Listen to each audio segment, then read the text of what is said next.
देर आए दुरुस्त आए, इसकी भी सीमा खत्म होने के काफी वक्त बाद प्रदेश में सरकार ने कहा है कि भर्ती परीक्षाओं में गड़बड़ियों के खिलाफ कड़ा कानून बनाया जाएगा। पर जो भी है, फैसला जरूरी था और इसलिए इसका स्वागत होना चाहिए। स्वागत है आप सभी का भी। आपके साथ मैं हूं स्वप्निल। हो सकता है आप सोचें कि जब फैसला स्वागत योग्य है तो इसमें बहस की जरूरत क्या है। जरूरत है क्योंकि कड़े कानून के बन जाने का मतलब यह नहीं है कि अपराध पर अंकुश लग जाए।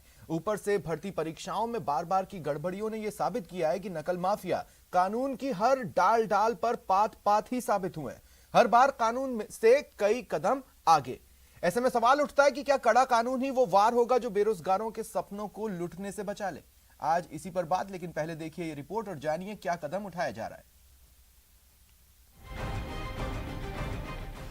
भर्ती परीक्षाओं में गड़बड़ी पर कसेगी नकेल। सरकार लाएगी अध्यादेश, कानून होगा सख्त। परीक्षा में गड़बड़ी को बनाएंगे गैर जमानती अपराध। सजा 3 साल से बढ़ाकर 7 साल करने का प्रावधान। सरकारी कर्मचारी की संलिप्तता पर नौकरी से बर्खास्तगी। निजी शिक्षण संस्थान का सहयोग होने पर मान्यता समाप्त। नकल पर नकेल, पास होगी या फेल। और आज जो गेस्ट हमारे साथ जुड़ रहे हैं आपको इंट्रोड्यूस करवा रहा हूं। आर तिवारी जी कांग्रेस नेता हैं, आशीष चतुर्वेदी जी बीजेपी नेता हैं, अवधेश आकोदिया जी वरिष्ठ पत्रकार हैं और अशोक चौधरी प्रवक्ता हैं बेरोजगार संघ के। आप सभी का स्वागत है न्यूज 18 राजस्थान पर। अशोक चौधरी जी, आपसे शुरुआत करना चाहता हूं मैं। ये जो कड़े कानून की बात है, क्या बेरोजगार इस फैसले का स्वागत कर रहे हैं? क्या सोच रहे हैं इस नए कानून को लेकर जो आने वाला है? सर, स्वागत तो हम कर रहे हैं, लेकिन उसके साथ हमारी 21 सूत्री मांगे थी, जिसमें एक मांग सरकार ने मानी है, लेकिन अभी भी 20 सूत्री मांग अभी बाकी पड़ी है हमारी। आज 5 दिन हो गए उपेंद्र यादव को अनशन किए हुए। कल से उन्होंने अपना ट्रीटमेंट भी लेना बंद कर दिया। आज वो जीवन और मौत के बीच में जूझ रहा है। वो एक नौजवान, वही नौजवान जो कल तक पिछली जब कांग्रेस सरकार बनी थी, राहुल गांधी जी साथ में बैठ के उन्होंने समर्थन दिया था, जो सरकार को बनाने में जिनका योगदान, जिन युवाओं का योगदान था, आज वही युवा एसएमएस हॉस्पिटल में जीवन और मौत के बीच में जूझ रहे हैं। सरकार के कान पे जूं तक नहीं रेंग रही। तो 21 मांगे थी, एक मांग मानी है सरकार ने, 20 मांगे आज भी अधूरी पड़ी हैं। ठीक, लेकिन ये अगर कड़े कानून वाले मुद्दे पर अगर मैं रुकना चाहूं अशोक जी, तो क्या आप बता सकते हैं कि जो ये बोला जा रहा है जो कि सजा और कड़ी की जाएगी, बर्खास्तगी की भी बात है, मान्यता रद्द करने की बात है, क्या ये उस तरह का कानून है जो आपकी डिमांड में था?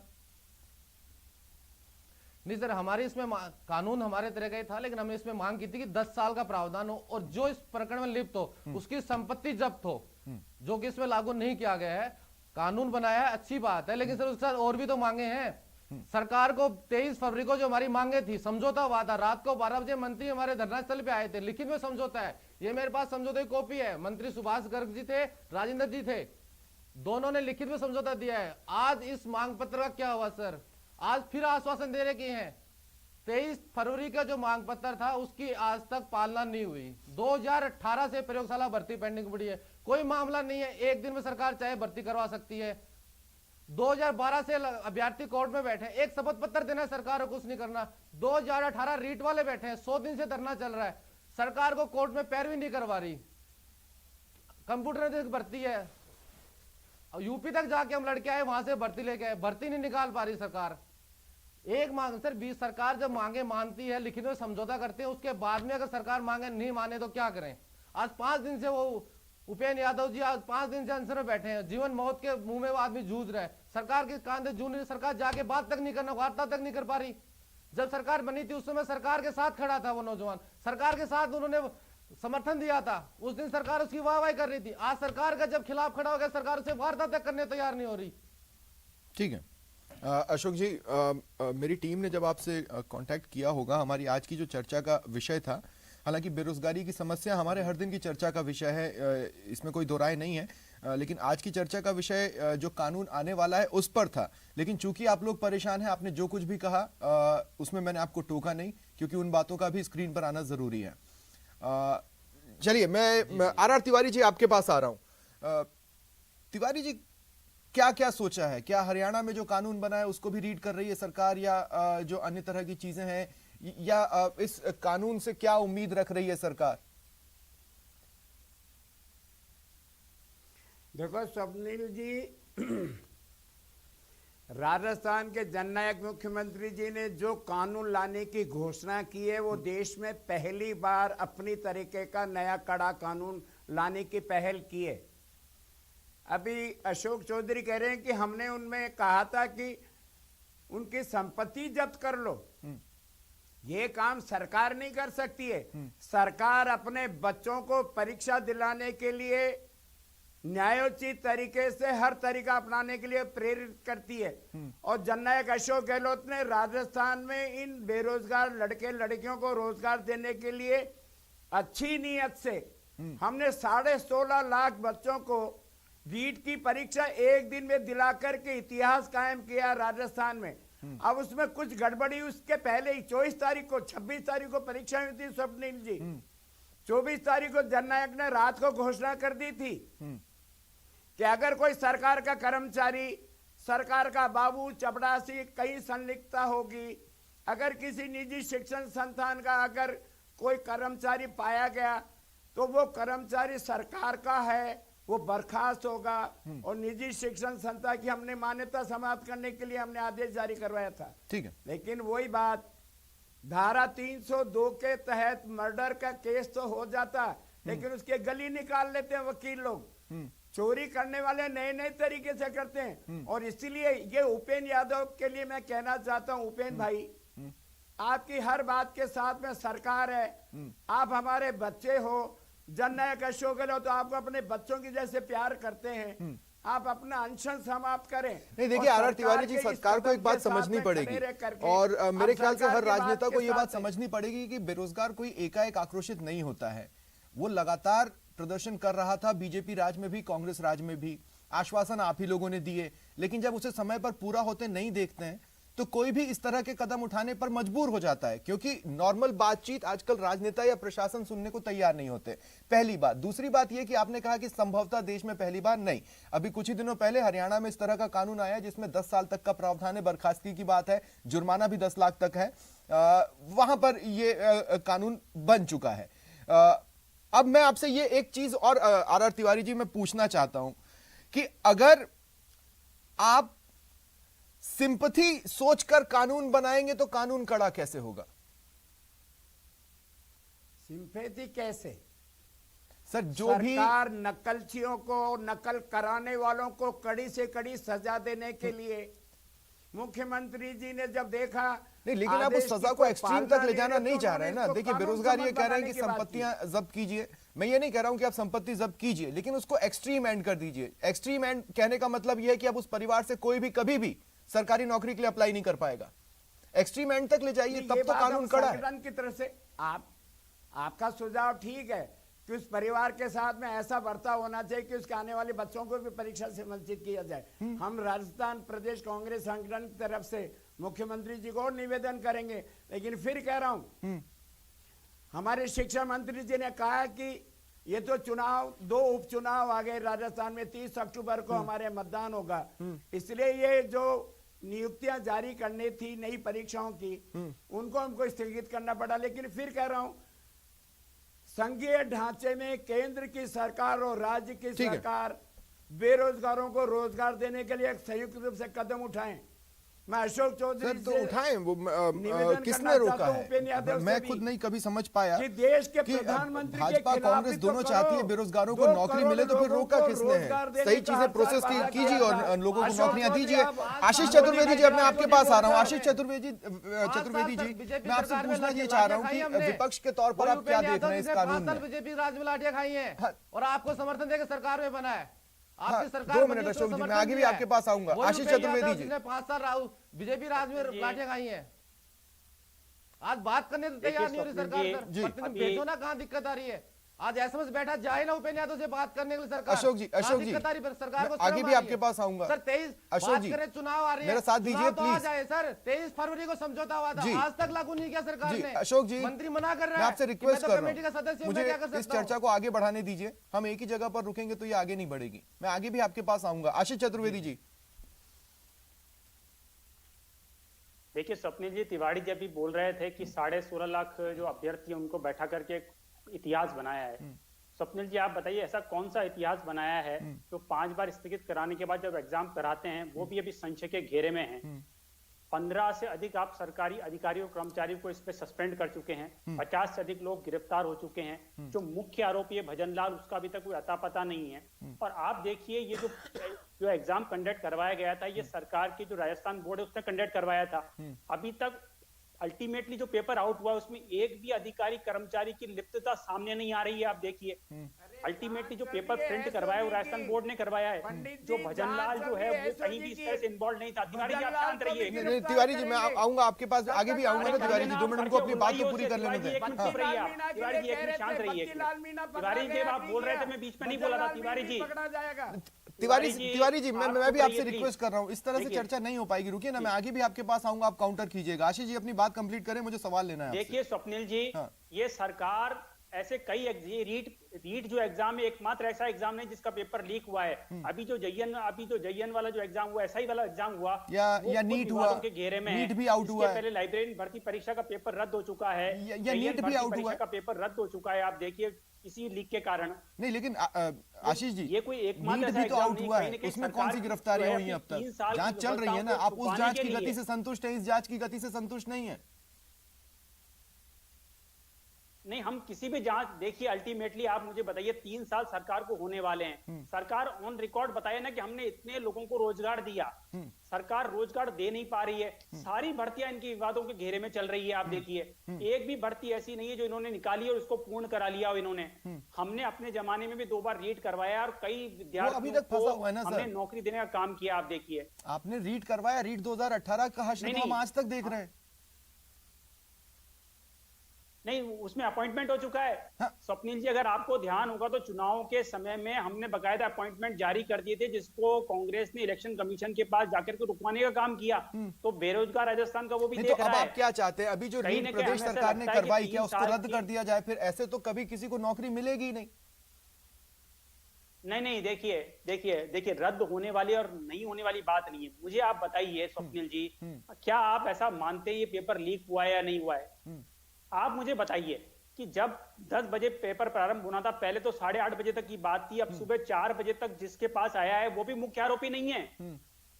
आप देखिए वो इस तरह की बातें आ रही है कि उसने जगह जगह पे बाड़मेर में लोगों को पेपर दिया है, सवाई माधोपुर में ठीक है आशीष जी, मैं आगे आता हूं आपके पास। अब अवधेश जी मैं आपको भी शामिल करना चाहता हूं इस डिबेट में। अवधेश जी मैंने शुरुआत में कहा था कड़े कानून का मतलब ये कहीं नहीं होता है कि ये अब अंतिम वार है और अपराध पर अंकुश लग जाएगा। अभी तो बहुत से कदम चल रहे हैं, अकेला कदम काफी नहीं हो सकता। बिल्कुल स्वप्निल जी, केवल कानून बनाने से कोई भी अपराध नहीं रुकता है। यदि कानून बनाने से अपराध रुक जाता तो हत्याएं नहीं होती, चोरी नहीं होती, बलात्कार नहीं होते, ये सारे के सारे अपराध घटित नहीं होते। लेकिन कानून जरूरी होता है। और सिर्फ कानून बनाने से काम नहीं चलता है। किसी भी प्रकरण में आरोपी को पकड़ना, उसकी जांच करना, उसको सजा तक पहुंचाना, यदि तय समय में लोगों को सजा मिल जाए, उदाहरण पेश किया जाए, तो निश्चित रूप से अपराध में कमी आती है। लेकिन यहाँ जो मामला है परीक्षा का, देखिए जो बेरोजगार हैं उनके बिल्कुल नाक तक पानी आ चुका है। सिर्फ एक परीक्षा का मामला नहीं है, पूरी की पूरी जो युवा पीढ़ी है उसके भविष्य का मामला है। युवाओं के मन में कहीं ना कहीं ये बात बैठती जा रही है कि देखिए तैयारी करने से नौकरी नहीं मिलती है। नौकरी यदि आपको लेनी है तो कहीं से पेपर का इंतजाम कीजिए, कोई जुगाड़ कीजिए जिससे आप ये सारी तिकड़म बिड़ा के और नौकरी प्राप्त कर लें। यदि युवाओं के मन में ये धारणा बैठ गई तो ये पूरी की पूरी युवा पीढ़ी के भविष्य के लिए बहुत ही खतरनाक स्थिति होगी। और ऐसा इसलिए हो रहा है कि कोई भी परीक्षा होती है उसका आयोजन ठीक ढंग से नहीं होता है। उसमें कहीं ना कहीं इस तरह की चीजें निकल के आती हैं कि अभ्यर्थियों को लगता है कि पेपर लीक हुआ है, पेपर आउट हुआ है। जहां तक रीट वाले मामले का सवाल है, ये तो खुद एसओजी ने बताया कि पेपर लीक हुआ है। और अभी जांच चल रही है। वो पेपर यदि इतने लोगों के पास पहुंच गया है जिनको ट्रेस नहीं किया जा सकता है, तो 100% पेपर आउट हुआ है। सरकार के पास कोई विकल्प नहीं बचेगा पेपर परीक्षा रद्द करने के अलावा। लेकिन ये पूरी की पूरा जो आप कानून बनाया है निश्चित रूप से स्वागत योग्य है। इसका इम्प्लीमेंटेशन बहुत बेहतर ढंग से होना चाहिए और एक मिसाल कायम करनी चाहिए। कोई इस तरह का कार्य करेगा तो उसको सजा मिलेगी, सख्त सजा मिलेगी। लेकिन उसके साथ जो सिस्टम में लूप होल है, एग्जैक्टली अब देखिए, मैं यही ये जो कहना रीट चाह का रहा हूं। देखिए, पेपर अवधेश निकला जी, है, मैं ये कहना चाह रहा हूं कि अगर उन तमाम लोगों की तनख्वाह में जोड़ लूं ना जो परीक्षा कराने के लिए जिम्मेदार होते हैं अलग अलग विभागों से पेपर आउट ना होने तक, तो वो करोड़ों में बैठती है। अब कहने का मतलब मेरा ये है कि कहां कौन सा जो धड़ा है वो लिजलिजा है, ये पता करना अपने आप में बहुत बड़ी चुनौती होगी। लेकिन आप उस सिस्टम को या तो पूरा नया बनाए, आप पुराने को सुधारते रहेंगे तो गड़बड़ी की गुंजाइश हमेशा रहेगी। बिल्कुल स्वप्निल जी, देखिए ये इसमें कोई दो राय नहीं है कि जो सिस्टम सरकार का है पूरा के पूरा जो परीक्षा के आयोजन से जुड़ा होता है उसमें से ही कहीं ना कहीं पेपर निकलता है और आउट होता है। हाँ। वरना जो पूरा के पूरा जो काम है वो गोपनीय ढंग से होता है। इतना सीक्रेट काम, उसमें कोई बाहर का आदमी सेंध लगा ही नहीं सकता है जब तक कोई अंदर का आदमी इन्वॉल्व नहीं है। Exactly. तो जो अंदर का आदमी इन्वॉल्व है उसको आप कैसे रोकोगे? आप कानून बना दोगे, उससे वो नहीं रुकेगा। आपको सिस्टम में जो लूप होल है उनको ठीक करना पड़ेगा पहले। ठीक है आर तिवारी जी, मैं आपके पास एक आ रहा हूं। और देखिए तिवारी जी, आप बुरा मत मानिएगा, मैं एक बात कह रहा हूं कि देखिए महात्मा गांधी हम नहीं हो सकते, आप नहीं हो सकते, ये बेरोजगार भी नहीं हो सकते, उनके सब्र की बात ही अलग थी, है ना। लेकिन आप और हम जैसे आम लोगों के सब्र का बांध तो छलकता है ना, और अगर छलकता है तो बेरोजगारों का छल का है, दिक्कत का है। आप जाकर उन्हें संभाल क्यों नहीं सकते? ये बेरोजगार हमारे राज्य की धरोहर है, हमारा नया राजस्थान है। हम इनके आगे सब कुछ करना चाहते हैं स्वप्निल जी, लेकिन राज्य के आय के साधन भी तो हमको देखना पड़ेगा। नहीं, पर विपक्ष हर में तो आपको सरकार देखने को चाहे तैयार नहीं कैसी थे। भी आप किसी सरकार भी में दल आके की कौन से सरकार लूपहोल हो, ढूंढ लिए ऐसे? हर बेरोजगार को रोजगार नहीं दे सकते। जब आप विपक्ष में थे तिवारी जी और ये बेरोजगार आंदोलन कर रहे थे, आप उनके आंदोलन स्थल तक जाते थे ना, हर कोई जाता था ना। आज उनके आंदोलन स्थल पर सरकार का चेहरा नहीं जा सकता, क्यों? नहीं, ये मैं मानने को तैयार नहीं। हमारे संगठन के साथी तो जाते ही हैं। एक बार सरकार से अगर बात करना चाहते हैं तो अपना प्रतिनिधि मंडल भेजें, हमसे बात करें। मैं इनकी विपक्ष में मदद आप करूंगा। चले जाते थे, अब आप चाहते हैं कि प्रतिनिधि मंडल भेजा जाए। मैं इनकी मदद करूंगा। ये किन से बात करना चाहते हैं? अरे उपेंद्र यादव तो मुख्यमंत्री जी से सीधे बात कर सकता है। उपेंद्र यादव को तो मुख्यमंत्री जी ने पूरा अपना, उनकी हर बात को सुनते हैं, प्यार से बात करते हैं। उपेंद्र यादव तो कह नहीं सकता। जब राज्य का जननायक उपेंद्र यादव से बात कर सकता है तो बाकी मंत्रिमंडल के साथियों को बात करने में क्या दिक्कत है? समझना पड़ेगा ना कि लेकिन कहीं दिक्कत ना ये कहीं कि हम एक दूसरे से वो बात इंसान नहीं थक करना गया होगा, चाहते या बात कर उपेंद्र करके यादव बेरोजगार उनके थक साथी चुके केवल हैं। नेतागिरी करना चाहते हैं। अब देखिए, अब हर चीज नेतागिरी होगी क्या? आज देखो देखो देखो जी, तिवारी जी ने आज चौधरी जी कह दिया जवाब दे। नेतारी करना चाहते हैं। तिवारी जी सर देखो सर, ये बात गलत। आज बेरोजगार के लोग, बेरोजगार लड़ रहा है वो इंसान, आज उसके नेतागिरी की बात आ गई। अरे धरने भाई, नहीं जब सर, राज्य गलत के- आपने ये वर्ड गलत इस्तेमाल किया है कि उपेंद्र यादव नेतारी कर रहा है। अगर उसको नेतारी करना होती तो किसी पार्टी को ज्वाइन करता, वो आपको समर्थन नहीं देता चुनाव के अंदर। सवाल आज वो अनशन में नहीं बैठता, वो अपनी जिंदगी और मौत के लिए नहीं बैठता सर, वो राजस्थान के बेरोजगार के लिए बैठा है। सवाल ये कि नीयत अच्छी है सरकार की, कड़े कानून ला रही है। अशोक गहलोत अपने सीमित साधन में राजस्थान के बच्चों को रोजगार देना चाहते हैं, केवल शिक्षा विभाग में ही नहीं, तमाम विभागों में, मेडिकल में, नहीं, ठीक दूसरे है। विभागों हमने में कब नहीं। कहा ठीक कि है, राजस्थान के हर तिवारी आदमी जी, को देखिए, रोजगार अगर दो। किसी के हम सब्र तो ये का कहना चाह बांध रहे हैं कि छलका सर, है मेरी तो बात हमें ये है, समझना सर, पड़ेगा एक कि बात। क्या कारण है कि उनके सब्र का बांध छलका।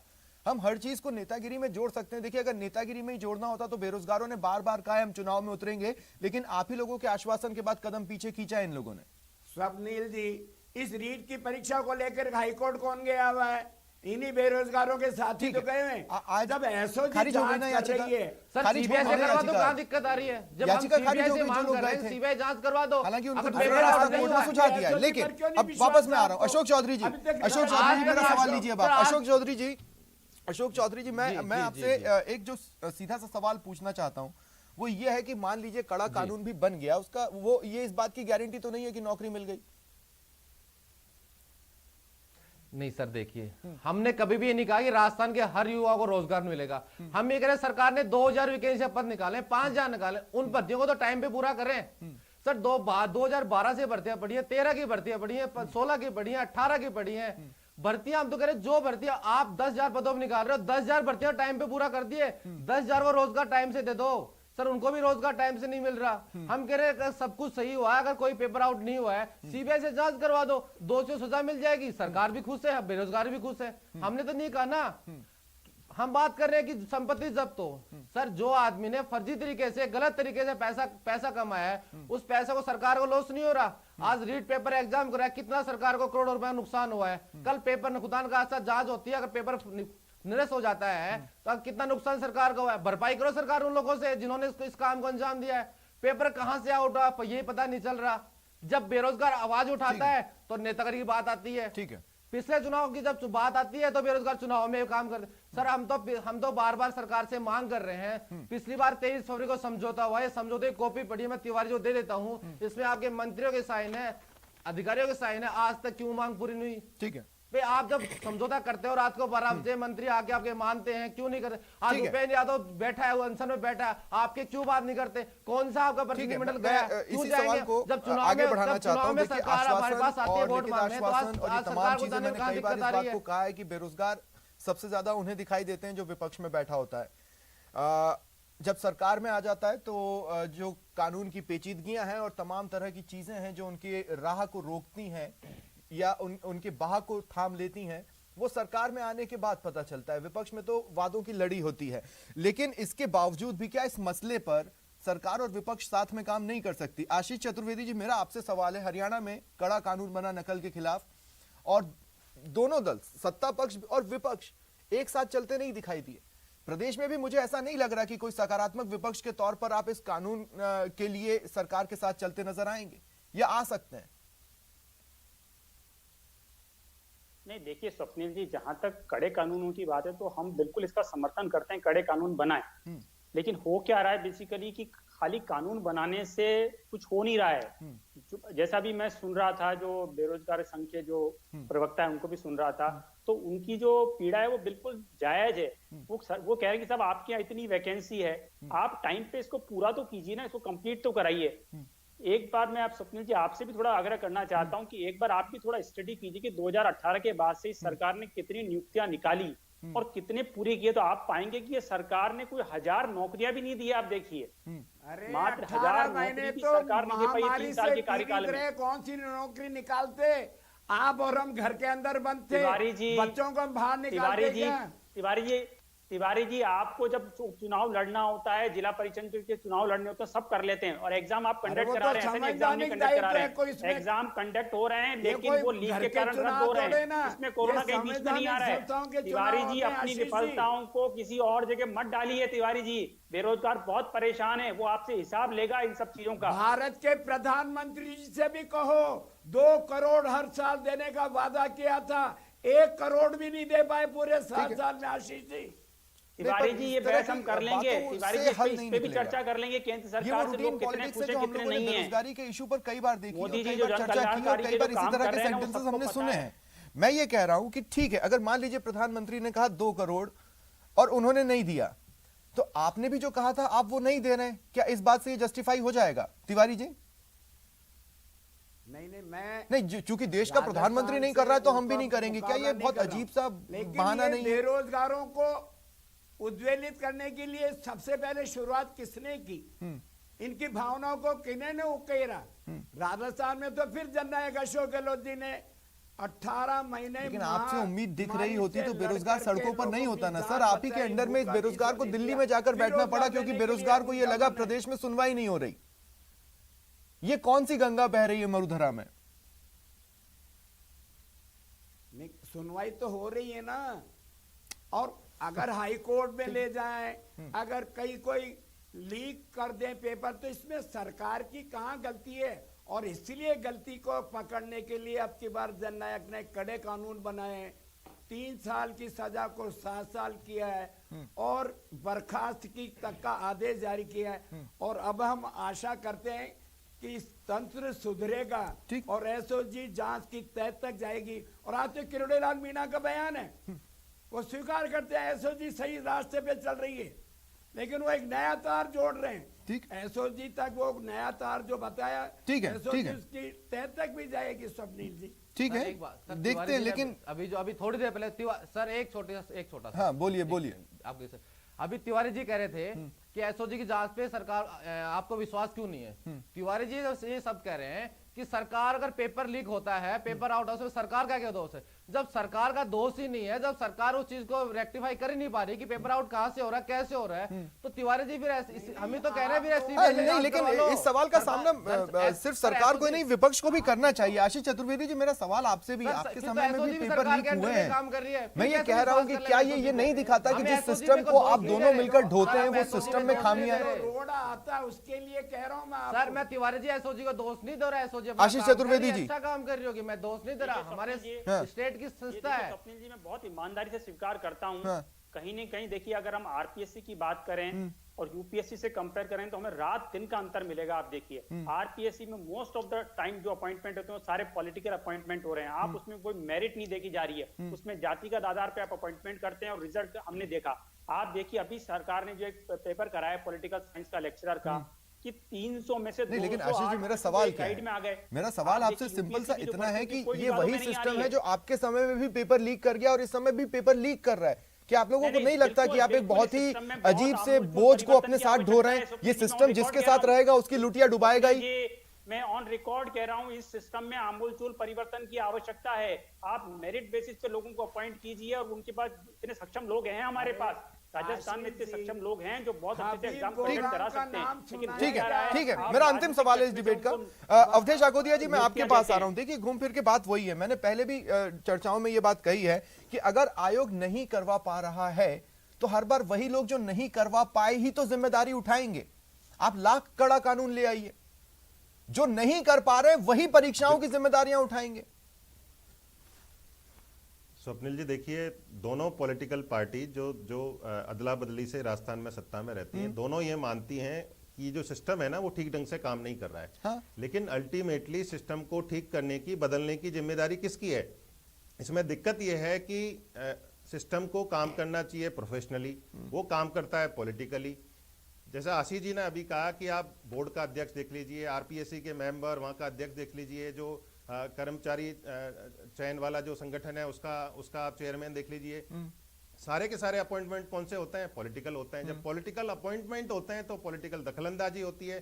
दखलंदाजी होती है तो सिस्टम में लूप होल डेवलप होते हैं। इस तरह के जो वाकये हैं वो सामने आते हैं। तो आपको सिस्टम ठीक करना है तो सिस्टम को आपको प्रोफेशनली काम करवाना ही होगा। उसमें जो पॉलिटिकल दखलंदाजी है उसको बंद करना ही होगा, वरना इस तरह की जो घटनाएं हैं वो सामने आती रहेंगी और दोनों तरफ से आरोप प्रत्यारोप चलता रहेगा।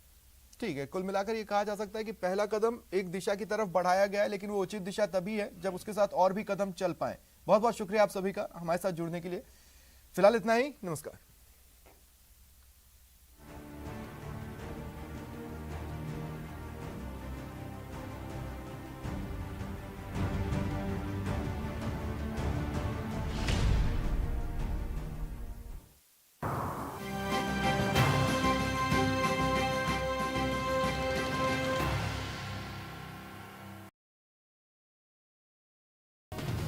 एक बिल्ली के बच्चे का अपनी मां के साथ खेलने का वीडियो